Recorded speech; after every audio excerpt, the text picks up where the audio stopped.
Mais alors, vu qu'on a un peu ce dilemme sur pick and roll entre le drop versus le edge, ou alors trap, même monter plus haut qu'au niveau de l'écran peut-être, mais c'est toujours un 2 contre 1 et c'est toujours le même. Dans l'esprit, c'est la même chose.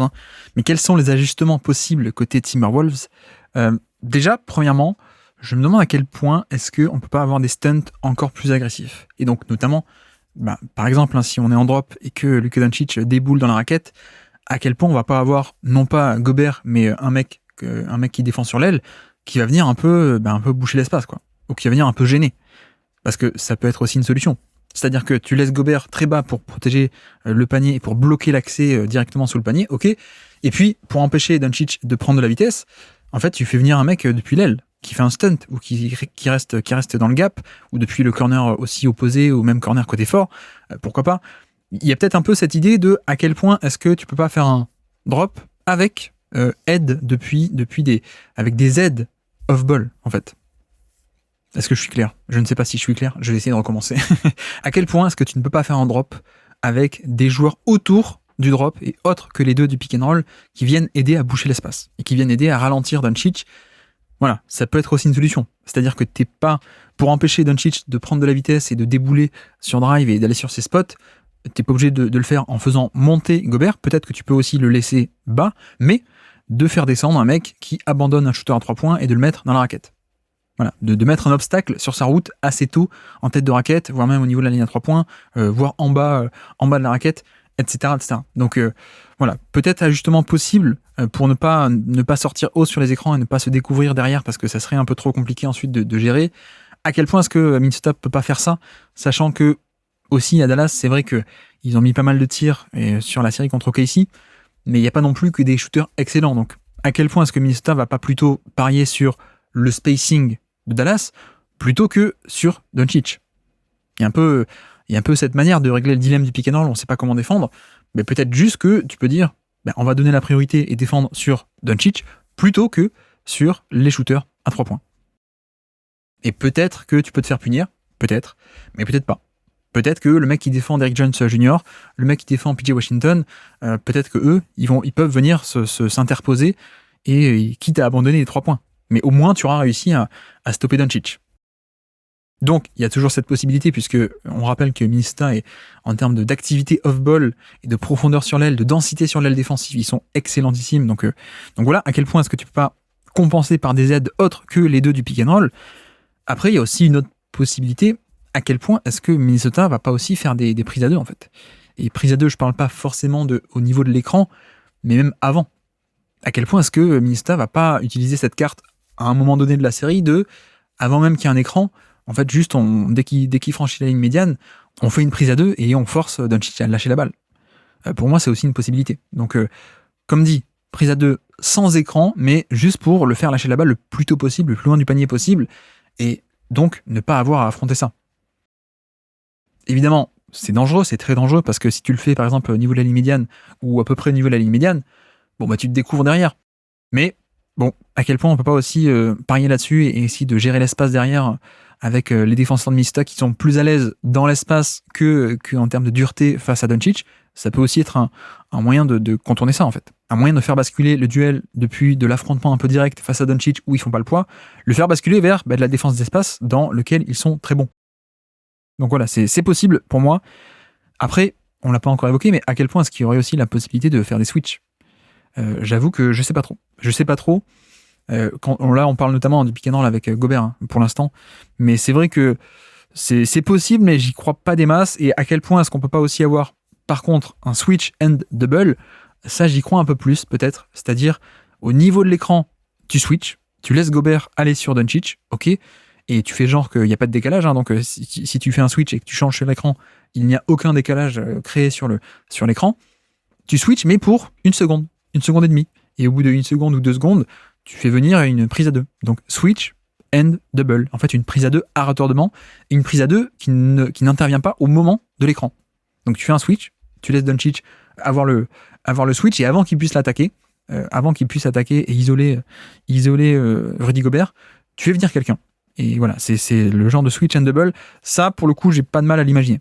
Peut-être pas tout le temps, mais utilisé de manière régulière, pourquoi pas.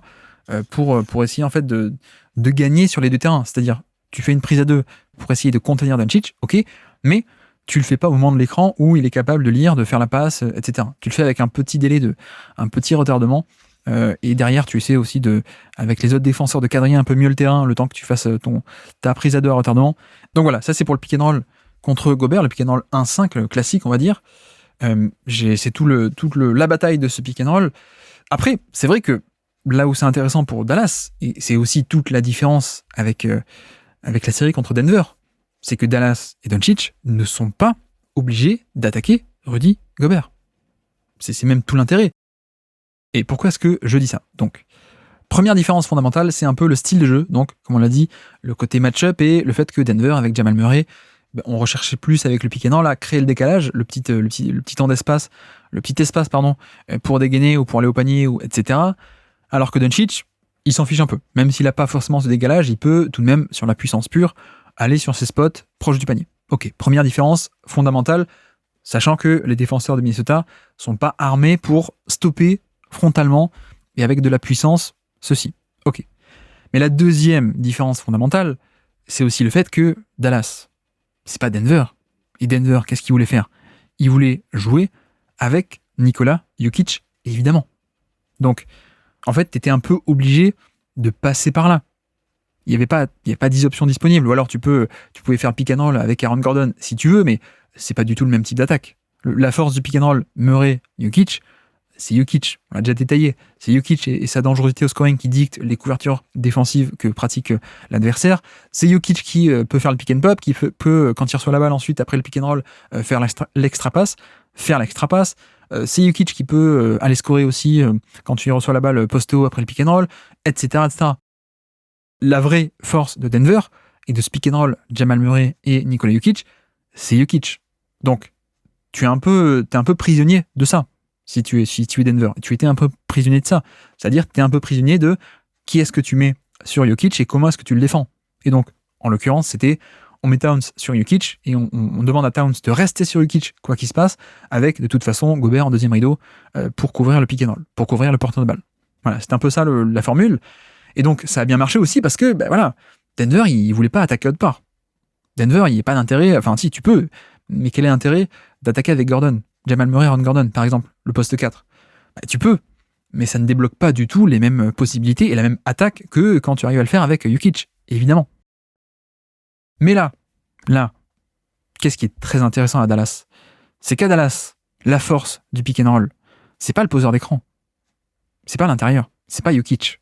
La force à Dallas, c'est le porteur de balle. C'est Luka Doncic. Et donc, finalement, si le pick and roll avec Gobert il commence à être ça ne marche pas, en fait, tu peux toujours aller cibler quelqu'un d'autre. C'est-à-dire que quand bien même Minnesota pourrait trouver une solution sur ce pick and roll avec Gobert, face à Gobert, Doncic peut tout à fait attaquer ailleurs. Et notamment, je pense, bien entendu, à Karl Anthony Towns et Naz Reid. Et là, on n'a même pas l'option du drop, en fait. C'est aussi ça l'intérêt, et c'est ce qu'on a vu sur le fameux match de saison régulière également, c'est que au moins avec Gobert, on pouvait alterner entre les deux, ok, mais face à Towns et face à Naz Reid, on ne peut pas faire le drop, parce que ce ne sont pas des bons défenseurs de drop. Donc, on pratiquait du edge, on pratiquait un 2 contre 1 sur le ballon en mettant la pression pour essayer de le gêner et de le stopper le plus tôt possible, et le plus loin du panier possible, pour l'empêcher de faire un drive, ok. Parce que si on reste en drop et qu'on fait un drive et que voilà, il n'y a pas la puissance, il n'y a pas l'expertise, la compétence défensive de Gobert pour rester proche du panier et dissuader face à un drive. Mais donc on était obligé de faire un edge et forcément ça a libéré des espaces qui étaient énormes. Parce que passe facile par-dessus, ensuite short roll ou alors 3 points, etc., etc. Donc c'est là-dessus aussi où je trouve que Dallas a un énorme atout. Il y a le premier, c'est le profil de Doncic qui peut totalement attaquer frontalement, un peu plus frontalement, les défenseurs de Minnesota, et pas que dans la navigation d'écran, pas que dans le côté « Ah mince, j'ai pas le décalage, c'est pas grave, je peux lui rentrer dans le lard et je peux aller sur mes spots », premièrement. Et puis deuxièmement, en fait, tu peux beaucoup plus facilement cibler des mauvais défenseurs. Tu peux cibler, si tu veux, Towns, tu peux cibler Naz Reid. Alors, peut-être qu'en deuxième rideau, tu auras aussi Gobert, évidemment, mais c'est quand même pas pareil. C'est pas pareil. Parce que il y a cette polyvalence et ce fait que la force de Dallas, c'est Doncic, et donc lui, il peut faire venir n'importe qui sur pick and roll. Alors que Denver, ils étaient un peu obligés de passer par Jokic, parce que c'est Jokic qui était un peu le centre de tout, évidemment. Et puis donc il y a cette option de cibler un peu notamment Towns sur pick and roll, mais même il y a aussi le côté qu'ils ont fait beaucoup contre OKC, des pick and roll entre guillemets entre petits. Et ça aussi, ça a beaucoup marché. Ne serait-ce que contre OKC, ils ont ciblé des Isaiah Joe, ils ont ciblé des SDA, notamment Josh Giddey aussi un peu, mais principalement Isaiah Joe, SDA. Et donc, ce qui fait que voilà, sur ces pick and roll, tu peux pas switcher, parce que tu peux pas switcher sur Doncic, on va y arriver. Mais donc forcément 2 contre 1 sur le ballon, au niveau de l'écran, donc décalage, et donc derrière Derrick Jones Jr. qui peut aller au panier sur un roll, qui peut faire une extra passe, etc., etc. Donc voilà, pick and roll aussi entre petits, c'est possible. Et puis même plus spécifiquement, aller cibler un Mike Conley. Parce que Mike Conley, c'est celui qui, dans toutes ces escouades de périmètre, c'est celui qui ne switche pas. Non pas parce que c'est un mauvais défenseur, mais parce qu'il est petit en fait. Donc, que se passe-t-il avec Mike Conley ? On lui demande de faire un hard edge. C'est-à-dire, non pas de monter au niveau de l'écran, mais d'aller au-delà du niveau de l'écran, un peu gêner le porteur de balle, le temps que l'autre défenseur traverse l'écran, et puis ensuite il revient sur son attaquant. Voilà, c'est du hard edge. C'est la stratégie classique pour un petit, pour ne pas switcher, ok, ça se fait depuis des lustres, des années et des années, et le truc c'est que forcément ça crée un décalage potentiel. Quand tu ne veux pas switcher, quand tu sors un peu haut, il y a l'option de, j'ai le pick and pop, et quand Mike Conley il sort haut à gauche, moi je fais le pick and pop à droite, ce que KCP a fait quelques fois d'ailleurs contre la série Denver contre Minnesota. Voilà, il y a aussi ce côté où, en plus avec Kyrie Irving et Doncic, tu peux imaginer un pick and roll dans un sens ou dans l'autre, après avoir sur qui sera placé Mike Conley. Ça aussi c'est un point clé de ce match-up. Peut-être qu'ils mettront Mike Conley sur Derrick Jones Jr. aussi, mais à ce moment-là tu fais venir Derrick Jones Jr. Bref, c'est aussi une possibilité. Il y a le pick and roll contre Gobert, il y a le pick and roll contre Towns, il y a les pick and roll entre petits et contre extérieurs, il y a aussi le pick and roll spécifiquement contre Mike Conley. Donc voilà, ça c'est aussi une possibilité pour Dallas, sachant aussi qu'on l'a pas encore évoqué, mais là j'ai parlé que de Doncic, mais il y a aussi Irving, évidemment, qui voilà, ta deuxième option, c'est quand même une autre superstar. Ça peut être très cool, sachant que Irving, en plus, lui, il a beaucoup plus ce pull-up dynamique en sortie de dribble, en sortie de l'écran. Là où Doncic, il aime bien plutôt aller sur son spot, plutôt en step back à 3 points, un peu, voilà, en termes de mécanique de tir, c'est différent. Lui, Irving, il aime bien, il est très à l'aise pour dégainer en sortie d'écran après le pick and roll, et donc, ce qui fait que lui est défendu très différemment. Notamment OKC, c'était pas un drop face à Irving, c'était un edge. C'était justement Chet Holmgren qui montait très haut au niveau de l'écran. Après, c'est pas le même type de passeur, évidemment, c'est pour ça que les équipes font ça. Mais voilà, c'est une menace aussi au scoring, c'est une dangerosité qui est différente, et c'est aussi pas mal de solutions qui peuvent être trouvées comme ça. Forcément, t'es même pas obligé d'attaquer Gobert d'ailleurs. Tu peux aussi attaquer Towns, encore une fois, et avec le pull-up de Irving, il est obligé de monter.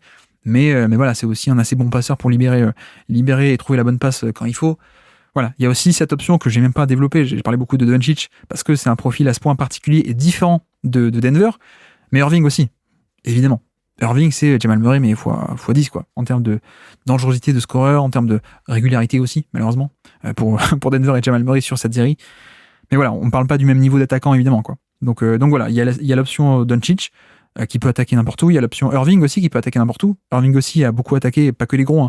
Il a fait aussi beaucoup de pick and roll entre petits, Irving. Donc il y a ça. Et c'est vrai que j'en viens à me demander à quel point est-ce que Minnesota va pas chercher à matcher un peu les minutes de Gobert avec celle de Luka Doncic. Parce que c'est vrai que sur les minutes sans Gobert, Doncic, il est un peu libre d'attaquer Towns ou Naz Reid, sachant que comme il n'y a pas Gobert sur le terrain, il attaque cela avec un vrai pivot. Donc, parce que le vrai pivot, il va être défendu par Towns ou Naz Reid. Donc, il n'y a pas, si vous voulez, l'expertise d'un défenseur d'élite qui défend le pivot adverse et qui peut défendre le lob dans le dos, qui peut, voilà, il y a un peu tout ce genre de mécanisme où Minnesota serait plus faible. Et pourtant, où Dallas pourrait attaquer avec son pivot et son pick and roll classique 1-5. Et puis surtout, s'il n'y a pas Gobert sur le terrain, ça veut dire qu'il n'y a pas Gobert en deuxième rideau. Imaginons que Minnesota essaie un peu de jouer avec les match-up en disant attendez, on va mettre Towns sur Lively, comme ça, sur le pick and roll, en fait, on va mettre Gobert off-ball, qui est d'ailleurs une très forte possibilité, de mettre Gobert sur un non-shooter. Alors on ne sait pas lequel, peut-être Derrick Jones, peut-être PJ Washington, je ne sais pas, mais c'est aussi une possibilité.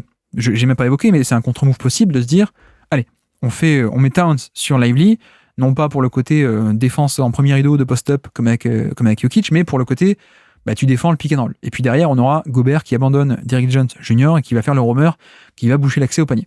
C'est une possibilité. Mais donc, sur les minutes sans Gobert, eh ben, t'as pas cette aide en deuxième rideau. Pas de même qualité, en tout cas. Donc, je me demande à quel point est-ce que Chris Finch et Mika Nori vont pas vouloir un peu faire matcher les minutes de Gobert et de Luka Doncic pour cette question du pick and roll.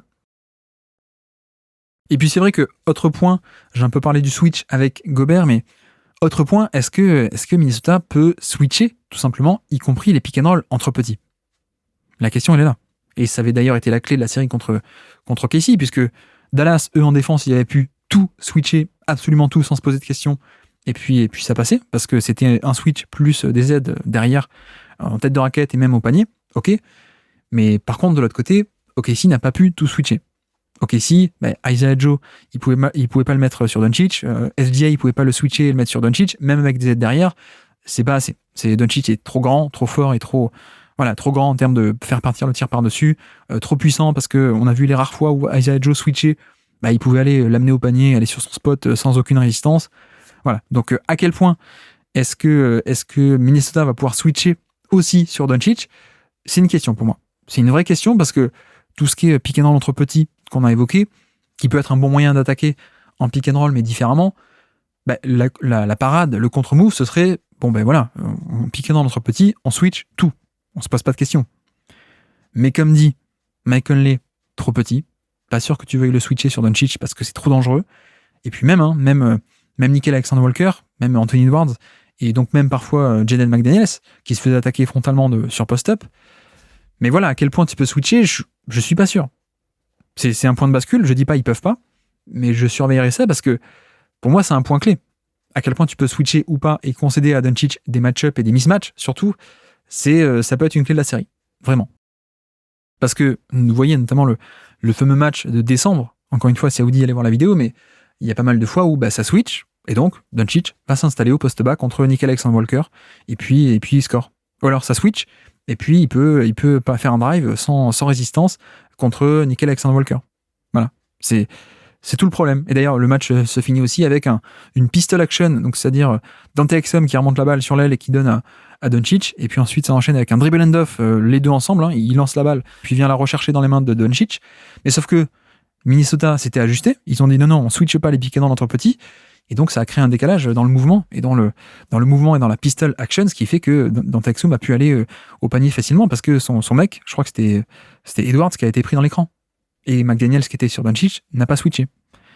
Donc voilà, c'est un point clé parce que ça peut permettre pour Minnesota de limiter les dégâts, mais ça peut aussi être côté Dallas un moyen de soit on obtient des mismatchs et on va les attaquer au poste bas, ou alors sur drive, en tout cas de manière frontale, directe avec des gros. Soit sinon, si ça switch pas, on peut des actions comme ça, la pistol action, ghost screen ou des trucs comme ça entre petits, fait que t'as des 2 contre 1 qui sont créés, t'as des décalages, voilà. Bref, donc ça c'est un peu pour le côté pick and roll. On a dit un pick and roll classique, le pick and roll entre petits, est-ce que ça switch ou pas, est-ce que ça drop ou pas, est-ce que ça edge, etc. Est-ce que les minutes de Gobert vont être matchées avec celles de Luka Doncic? Est-ce que Gobert va pas être mis, on va pas le tenter de mettre sur un non-shooter ou un mauvais shooter pour le garder dans un rôle de roamer? Je ne suis pas convaincu, mais c'est une possibilité. Mais en même temps, les shooters de Dallas shootent plutôt bien, donc Derrick Jones Jr. c'est pas Josh Giddey, quoi. C'est pas Josh Giddey, c'est pas non plus Aaron Gordon. Voilà, je pense que ça peut être tenté, mais à quel point est-ce que Dallas va arriver à punir, c'est à voir. Et puis après, pour quelques points un peu parallèles, en tout cas macro, à l'échelle macro plutôt que micro, la question du rebond offensif, évidemment, qui a été une force de Dallas contre OKC, parce que OKC était mauvais en termes de protection du rebond. C'est vrai que là, à quel point ça peut être un facteur ou pas, je me pose la question, parce que Minnesota, c'est pas OKC. OKC était 29e sur 30 cette saison pour protéger le rebond. Ça peut se comprendre parce qu'il n'y avait qu'un seul vrai intérieur qui était Chet Holmgren, qui était souvent dans le périmètre, et puis ensuite que des extérieurs. Bref, il n'était pas bon pour protéger le rebond, et donc on a vu que Dallas a pu insister là-dessus en envoyant 2, 3, 4 mecs au rebond offensif, et ça a marché. Là, c'est vrai qu'il n'y aura peut-être pas ce même impact. Je pense que c'est une bonne attaque du rebond offensif qui affronte une bonne défense du rebond défensif, évidemment. Donc, pas sûr que Dallas arrive à gratter plein de points de ce côté-là. Et puis aussi la question des turnovers pour moi. Peut-être on en reparlera tout à l'heure aussi, mais la question des turnovers, parce que Dallas a tendance à perdre pas mal de ballons. Au final, contre OKC qui est une très très bonne défense de création de turnovers, et ensuite pour attaquer en transition, ils l'ont fait. Pas tant que ça. Je crois que Au final, Dallas a beaucoup mieux attaqué le rebond et puni au rebond que OKC n'a puni sur les turnovers et la transition. Mais voilà, je me pose la question parce que les Wolves aussi sont une équipe d'élite pour la création de turnovers adverses. Ils en ont pas fait des tonnes contre Denver, mais ils en ont fait, à chaque fois qu'ils en faisaient, c'était 2 points faciles. C'était interception et puis on va de l'autre côté du terrain. On en avait parlé en preview d'ailleurs, mais voilà, il y avait le match 2 quand ils font une énorme roost contre Denver, c'est ça, c'est beaucoup de transition à partir d'interception. Et puis le run dans le match 7 pour le comeback de folie, c'était ça aussi. Beaucoup de turnovers qui ont été créés, et puis ça libérait des transitions, et puis beaucoup de points faciles. Donc voilà, à voir avec Dallas, parce que Dallas a quand même cette tendance parfois à perdre pas mal de ballons. Donc, à quel point, non pas les défenseurs de Minnesota vont pas arriver à stopper frontalement, et au niveau de la puissance, Doncic, peut-être pas, mais à quel point est-ce que ils vont pas arriver à créer des turnovers avec leurs bras très longs, leur activité, leurs mains très vives et très puissantes aussi. À voir aussi, à surveiller, parce que ça peut être un point de bascule côté de cette série. Merci d'avoir écouté cet extrait. S'il vous a plu, l'émission complète est disponible en description et on se donne rendez-vous sur le feed principal du Basket Lab pour l'intégralité des podcasts. À bientôt.